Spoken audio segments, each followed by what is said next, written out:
Assalamualaikum warahmatullahi wabarakatuh. Perkenalkan, nama saya Alifia Fathia Rahman dari Prodi Manajemen.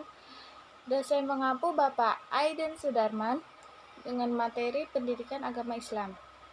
Pengertian ibadah. Kata ibadah berasal dari bahasa Arab yaitu abadah yang berarti menyembah.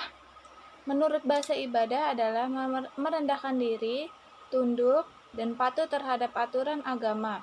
Sedangkan menurut istilah dalam syariat Islam, ibadah adalah sesuatu yang dicintai dan diridhoi oleh Allah SWT.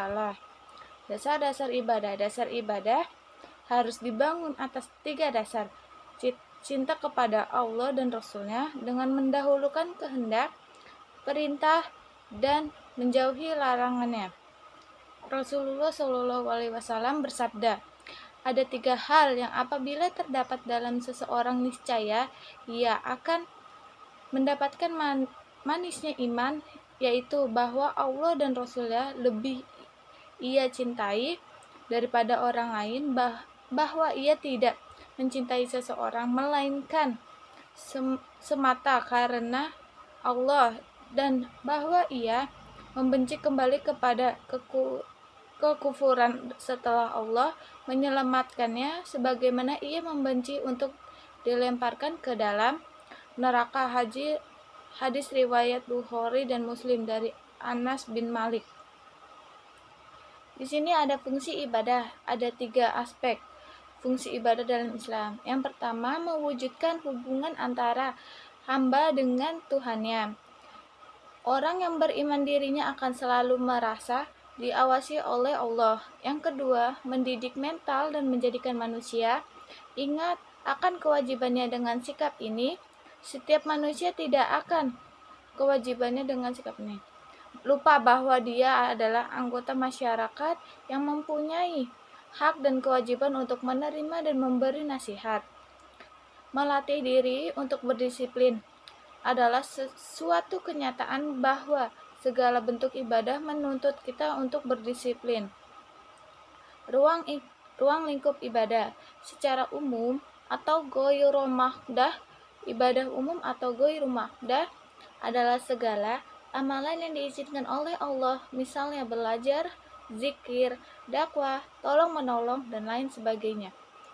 Prinsip-prinsip dalam ibadah ini ada 4, yaitu yang A. Keberadaannya didasarkan atas tidak adanya dalil yang melarang. Yang B. Tata laksananya tidak perlu berpola kepada contoh Rasul. Karenanya dalam ibadah bentuk ini tidak dikenal istilah bid'ah atau jika ada yang menyebutnya segala hal yang tidak dikerjakan Rasul bid'ah, maka bid'ahnya disebut bid'ah hasanah. Sedangkan dalam ibadah mahdah disebut bid'ah dalalah. Yang C. Bersifat rasional. Ibadah bentuk ini baik buruknya atau untung ruginya, manfaat atau mandaratnya dapat ditentukan oleh akal atau logika. Yang D. Ajasnya atau manfaatnya. Selama itu bermanfaat, maka selama itu boleh dilakukan. Jadi, ibadah secara umum ini fardu kifayah dan sebagainya yang hukum asalnya mubah. Sini ada ibadah dalam bentuk ini juga memiliki prinsip seperti ibadah secara umum tadi, dan prinsip ini lebih bersifat mengikat. Prinsip tersebut terdiri dari 4, yaitu yang pertama, keberadaannya harus berdasarkan adanya dalil perintah, baik dari Al-Quran maupun Al-Sunnah. Jadi merupakan otoritas wahyu, tidak boleh ditetapkan oleh akal atau logika keberadaannya. Yang kedua, tata caranya harus berpola kepada contoh Rasul SAW. Yang ketiga, sifat suprarasional atau di atas jangkauan akal, artinya ibadah bentuk ini bukan ukuran logika karena bukan wilayah akal, melainkan wilayah wahyu. Akal hanya berfungsi memahami rahasia di baliknya yang disebut hikmah tasyri. Syarat azan, tilawatul Al-Quran, dan ibadah mahda lainnya. Yang keempat, ajasnya atau taat. Yang dituntut dari hamba dalam melaksanakan ibadah ini adalah kepatuhan atau ketaatan. Kesimpulannya, ibadah merupakan seluruh aspek kehidupan, tidak terbatas pada saat-saat singkat yang diisi dengan cara-cara tertentu.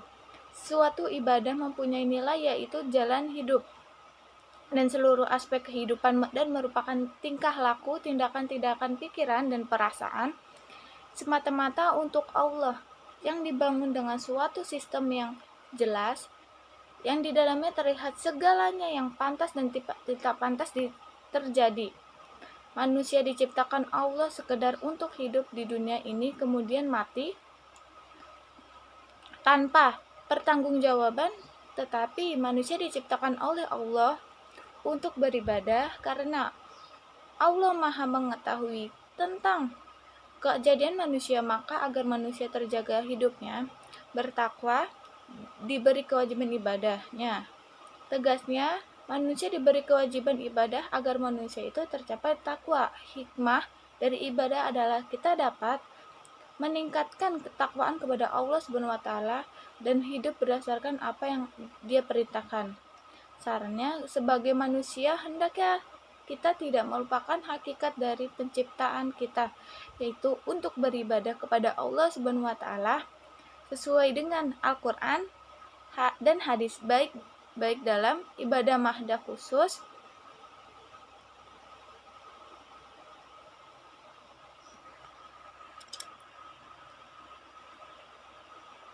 maupun dalam ibadah ghairu mahdah atau umum, dengan niat semata-mata